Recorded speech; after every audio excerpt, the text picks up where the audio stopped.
अभी हाल ही में Kim Jong Un ने नॉर्थ कोरियन आर्मी को कहा जंग के लिए तैयार हो जाओ। हालांकि अभी एयरफोर्स को कहा कि एयर ड्रिल करो, लेकिन पहले भी एम्यूनिशन फैक्ट्री को विजिट किया था और कहा था कि प्रोडक्शन को वॉर लेवल पर ले जाओ।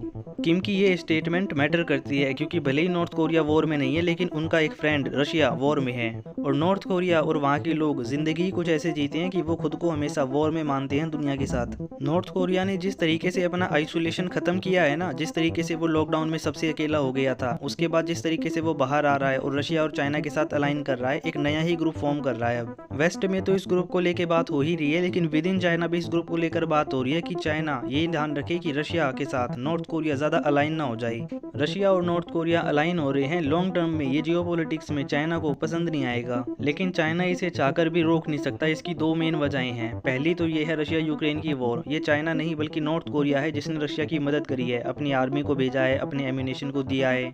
दूसरी मेन वजह है यूरोप का यूनाइट होना। जिस तरीके से यूनाइट होकर यूरोप ने रशिया के ऊपर सैंक्शन लगाए हैं ना, इस तरीके से वो चाइना के ऊपर ना लगा दें, यही बात चाइना को डरा रही है। इसी वजह से वो रशिया यूक्रेन की वॉर में रशिया का खुलकर समर्थन नहीं कर पा रहा। अगर मैं अपनी स्टेटमेंट को करेक्ट करूँ ना, तो जिस तरीके से नॉर्थ कोरिया ने रशिया की हेल्प करी है उस तरीके से चाइना नहीं कर सकता, और इसके लिए रीजन हैगा यूरोप का यूनाइट होना। ऑल्दो फ्रांस, जर्मनी और इटली अलग अलग स्टेटमेंट दे रहे हैं, लेकिन फिर भी यूरोपियंस अपनी तरफ से बाइकआउट ना कर दे चाइनीज प्रोडक्ट्स का। यही वजह हैगी कि चाइना नॉर्थ कोरिया की तरह रशिया का समर्थन नहीं कर पा रहा। दूसरी वजह हैगी चाइना का अमेरिका के साथ ट्रेड वॉर में उलझना। यही वजह हैगी कि ट्रंप के पहले टेन्योर में ट्रंप और किम की 2 बार मुलाकात हुई थी, हालांकि उससे कुछ फ्रूटफुल मिला नहीं था। और उसके बाद से ट्रंप का 2.0 और बाइडेन का एडमिनिस्ट्रेशन पूरे ही टेन्योर में एक बात कॉमन आपने देखी होगी, नॉर्थ कोरिया चाइना और रशिया के साथ अलाइन हो रहा है, और उसमें से भी रशिया के साथ ज्यादा अलाइन हो रहा है। ये इंडो पैसिफिक में चाइना नहीं रशिया है जो नॉर्थ कोरिया को यूज कर रहा है। इवन अभी हाल ही में नॉर्थ कोरियन के लीडर किम जोंग उन ने रशियन एम्बेसी को विजिट किया था, जिसकी सोशल मीडिया पे वीडियोस आपने देखी होंगी।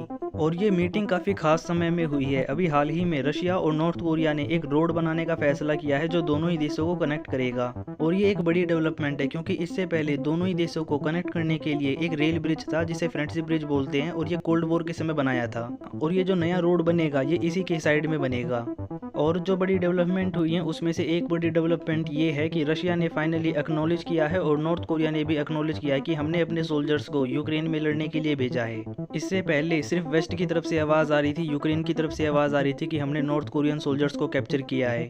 Although south Korean defence ministry ने अपनी तरफ से इंटेलिजेंस गैदर कर कुछ बताया था कि नॉर्थ कोरिया के कितने सोल्जर्स लड़ रहे हैं और कितने घायल हुए हैं, लेकिन ऑफिशियली एक बार को कमिट करने की वजह से ना अब ये बात कंफर्म हो जाती है कि नॉर्थ कोरियन के सोल्जर्स रशिया की हेल्प कर रहे हैं। और ये ना मैटर करता है क्यों, क्योंकि थोड़े समय पहले ना अफ्रीकन कंट्रीज से भी आवाज आ रही थी कि हम भी रशिया की हेल्प करने के लिए अपने सोल्जर्स को भेजेंगे।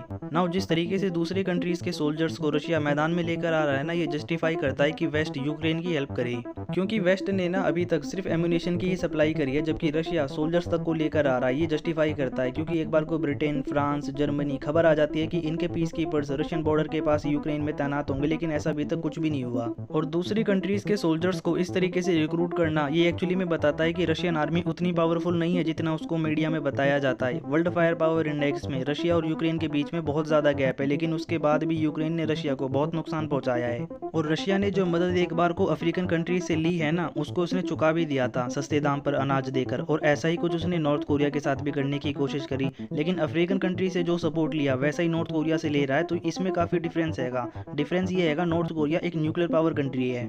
अफ्रीकन कंट्रीज में एक बार को वैगनर ग्रुप के थ्रू रशिया ने हेल्प करी है, वहाँ पे कू होने से रोका है, कहीं पर कू करवाया है, लेकिन नॉर्थ कोरिया एक न्यूक्लियर पावर कंट्री है और उसकी जरूरतें अलग हैं। अभी हाल ही में नॉर्थ कोरिया ने अपनी 5000 टन की नई मिसाइल वाली एक सबमरीन बनाई है जिसमें कुछ नई मिसाइल्स लगेंगी, और ऐसा माना जा रहा है ये जो नई मिसाइल लगेंगी ना, इनमें जो टेक्नोलॉजी है वो रशिया से आएगी।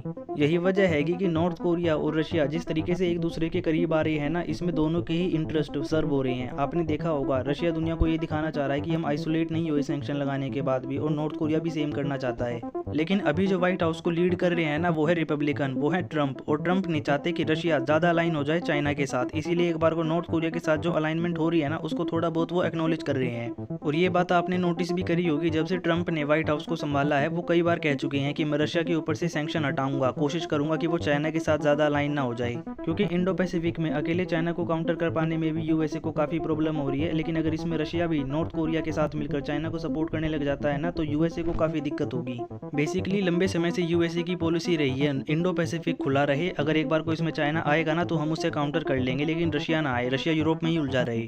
इसीलिए जब कभी ईरान से कुछ खबर आती है कि उसने न्यूक्लियर फैसिलिटी में कुछ डेवलपमेंट करी है तो यूएसए उसको बहुत ज़्यादा क्रिटिसाइज करता है। लेकिन जब नॉर्थ कोरिया की तरफ से खबर आती है कि उसने अपने सोल्जर्स को यूक्रेन में भेजा है रशिया के सपोर्ट के लिए, तब कुछ खास बड़ी कंडेमिनेशन व्हाइट हाउस से नहीं आती। इसलिए अभी जो बड़ी डेवलपमेंट ये हो रही है ना कि नॉर्थ कोरिया के किम जोंग उन ने कहा है कि आर्मी को आप वॉर के लिए तैयार हो जाओ, ये नॉर्थ कोरिया के लिए नहीं बल्कि रशिया के लिए कहा है।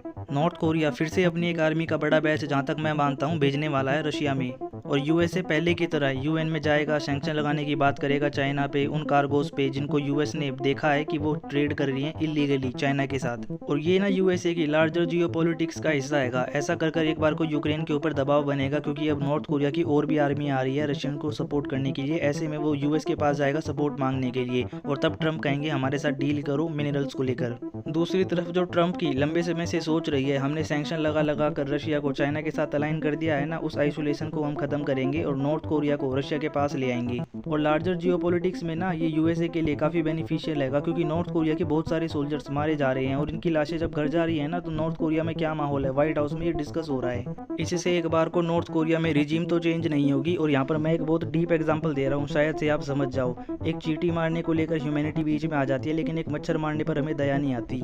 एक बार को ये जो एक्सेस ऑफ ईवल है ना, ये आने वाले समय में थोड़ा और बड़ा होगा। इसमें बेलारूस भी ऐड होगा, नॉर्थ कोरिया भी ऐड होगा। अभी हाल ही में नॉर्थ कोरियन डेलीगेशन के साथ बेलारूस की एक डेलीगेशन ने डिस्कशन की है आने वाले समय में कोऑपरेशन को लेकर। मेरा मानना है आने वाले समय में भी व्हाइट हाउस की पॉलिसी सेम रहेगी, नॉर्थ कोरिया को आइसोलेट रखना। लेकिन अगर एक बार को वो अपना आइसोलेशन खत्म कर रहा है ना, तो एक्सेस ऑफ ईवल की इन्हीं कंट्रीज के साथ खत्म कर रहा है। और ये जो नॉर्थ कोरिया की बार बार स्टेटमेंट आएंगी ना, वॉर के लिए तैयार हो जाओ, ये एक नॉर्मलिसी का पार्ट है। इसका एक एग्जाम्पल देकर मैं आपको समझाता हूँ। अभी थोड़ी देर पहले ना पाकिस्तान के फाइटर एयरक्राफ्ट दिल्ली के ऊपर से उड़कर वापस इस्लामाबाद चले गए। एक्चुअली में ऐसा कुछ नहीं हुआ, मैं झूठ बोल रहा हूँ सिर्फ आपको समझाने के लिए। आपने देखा, आपके दिमाग में अभी जो हुआ, आपने सोचा कि ये तो पहली बार हुआ है, लेकिन नॉर्थ कोरिया ऐसा बार बार करता है। वो बार बार स्टेटमेंट देता है कि वॉर हो जाएगी, वॉर हो जाएगी, हम न्यूक्लियर बॉम्ब को यूज कर लेंगे। ठीक वैसे ही जैसा चाइना ताइवान के साथ करता है, उनके EEZ को बार बार वायलेट करता है। मेरे कहने का मतलब है बेसिकली ये एक न्यू नॉर्मलिसी का पार्ट है, हमने इसे नॉर्मल कर दिया है। और ट्रंप इस बात को एक्नॉलेज करते हैं कि ये जो स्टेटमेंट है ना, वो नॉर्मलिसी का ही पार्ट है। लेकिन अब की बार ये जो स्टेटमेंट आई है ना, ये नॉर्थ कोरिया ने साउथ कोरिया को नहीं दी, ये रशिया को दी है, ये वर्ल्ड को दी है कि हम अपने और सोल्जर्स भेजने वाले हैं। और पुतिन दोनों ही हाथों से इसे एक्सेप्ट करेंगे। क्यों? क्योंकि आने वाले समय में रशिया जिस तरीके से बर्ताव कर रहा है ना, मुझे नहीं लगता कि यूक्रेन के साथ पीस नेगोशिएशन करने वाला है। बात तो खैर पुतिन अब भी नहीं कर रहे ज़ेलेंस्की से, लेकिन अभी ट्रंप और पुतिन जो बातें कर रहे हैं ना, इसमें दोनों ही अपना फायदा देख रहे हैं। ट्रंप को तो मिनरल डील चाहिए, इसके अलावा जो पुतिन है उनको वो 4 जीते हुए हिस्से चाहिए जो रशियन आर्मी ने कैप्चर किए थे। इसलिए एक बार को किम जोंग उन ने जो अपनी आर्मी को कहा है ना कि आप वॉर के लिए तैयार हो जाओ, आपको बाहर जाना पड़ सकता है, ये ट्रंप के लिए फायदेमंद है। ऐसा करने से यूक्रेन के ऊपर और यूरोप के ऊपर दबाव पड़ेगा और वो डील करने के लिए उनको और पुश करेगा। सोल्जर्स और एमुनेशन का नंबर क्या होंगे ये तो वक्त बताएगा। फिलहाल के लिए ये है इस वीडियो का end. See you in next one, till then have fun.